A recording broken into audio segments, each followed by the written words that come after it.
తారీఖున జరిగే కౌంటింగ్ ప్రక్రియ మినిట్ టు మినిట్ అప్డేట్ కోసం ఉదయం 8 గంటల నుంచి సాయంత్రం ఫలితాల వరకు మా కేటీవీ తెలుగు ఛానల్ లైవ్ చూడండి. కౌంటింగ్ ఇంకా కొన్ని రోజులే మిగిలుంది. కూటమి నేతల విదేశీ పర్యటనలు కూడా ముగిసిపోయాయి. విజయావకాశాలు మెండుగా ఉన్నాయని తెలియడంతో కూటమి నేతలు భవిష్యత్ కార్యాచరణలో పడిపోయారు. ఇందుకోసం చంద్రబాబు, పవన్ భేటీ కాబోతున్నారు.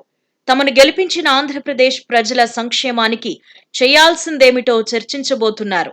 జగన్ చేసిన అరాచకం నుంచి ప్రజలను బయటపడేసేందుకు అమలు చేయాల్సిన ప్రణాళికలపై కూడా ప్రాథమికంగా చర్చించబోతున్నారు.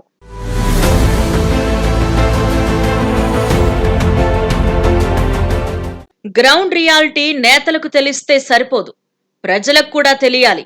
ఆ దిశగానే అడుగులు వేసి జనానికి అన్ని విషయాలు తెలియచేయటంలో కూటమి నేతలు సక్సెస్ అయ్యారు. అందుకే పోలింగ్ ముగిసిన వెంటనే నేతల్లో విజయోత్సాహం కనిపించింది. కొన్ని రోజులు సేద తీరేందుకు చంద్రబాబు ఫ్యామిలీ, పవన్ కళ్యాణ్ కుటుంబం విదేశీ పర్యటనలకు వెళ్లిపోయారు. టీడీపీ అధినేత చంద్రబాబు మే 19 నుంచి 28 దాకా అమెరికా టూర్లో ఉన్నారని ప్రచారంలో ఉంది. ఆయన అనేక దేశాలు తిరిగొచ్చారని వైసీపీ విమర్శలు చేసింది. మొత్తానికి చూస్తే బాబు 29న హైదరాబాద్లోని తన ఇంటికి చేరుకున్నారు. పవన్ కళ్యాణ్ కూడా ఫారిన్ టూర్ ముగించుకుని హైదరాబాద్ వచ్చేశారు. ఇకపై వారిద్దరూ మంగళగిరిలోని తమ కార్యాలయాల్లో పార్టీ శ్రేణులకు అందుబాటులో ఉంటారు. కౌంటింగ్ విషయంలో జాగ్రత్తగా ఉండాలని, వైసీపీ నేతలు అల్లర్లు సృష్టించే అవకాశం ఉందని చంద్రబాబు ఇప్పటికే తమ శ్రేణులను హెచ్చరించారు.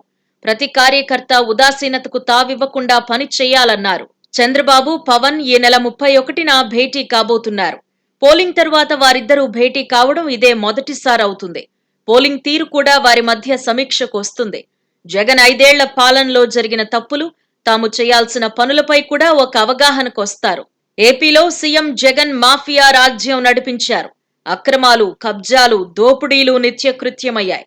సహేతుకమైన ఆర్థిక విధానాలు లేక రాష్ట్రాన్ని అప్పుల పాలు చేశారు. ఉద్యోగులకు సకాలంలో జీతాలు, పెన్షన్లు అందించలేని పరిస్థితి కూడా చాలా కాలంగానే ఉంది. వీటన్నింటినీ సరిదిద్దాల్సిన బాధ్యత ఇప్పుడు చంద్రబాబు, పవన్ పై పడింది. ఇసుకాసురులు, మైనింగ్ దొంగలను దారికి తీసుకురావాలి. ల్యాండ్, శాండ్, మైనింగ్ వ్యవహారాలను తేల్చాలి. అందుకే అధికారానికి వచ్చిన వెంటనే ఇసుకను ఫ్రీగా ఇస్తామని చంద్రబాబు ప్రకటించారు. దీనివల్ల అక్రమాలు చాలా వరకు తగ్గుతాయి.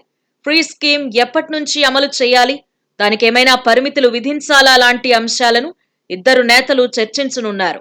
పెన్షన్లు పెంచుతామని, 6 గ్యారెంటీలను అమలు చేస్తామని కూడా చంద్రబాబు ప్రకటించి చాలా రోజులైంది. అందుకు నిధుల సమీకరణపై దృష్టి పెట్టే అంశం కూడా చర్చకొస్తుంది.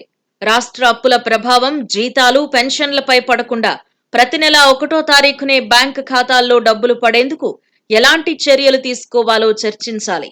అప్పుల ప్రభావం ఆర్థిక వ్యవస్థపై కూడా పడకుండా చూసుకోవాల్సిన బాధ్యత నేతలపైనే ఉంది. మరోపక్క అధికారానికి రాగానే మెగా డిఎస్సిని ప్రకటిస్తామని చెప్పారు. ఆ విషయంలో ఎలాంటి అవరోధాలు లేకుండా చర్యలు తీసుకోవాలని తీర్మానిస్తారు. చంద్రబాబు, పవన్ ముందు పెద్ద అజెండానే ఉంది. అన్నీ ఒక్కరోజులో పూర్తయ్యే పనులు కాదు, వాటిని దశల వారీగా పూర్తి చేయాలి అన్న సంగతి వారిద్దరికీ తెలుసు.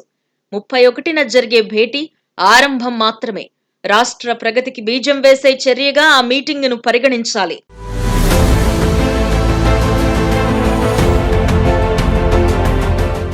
Please subscribe to KTV Telugu. KTV Telugu. KTV Telugu channel.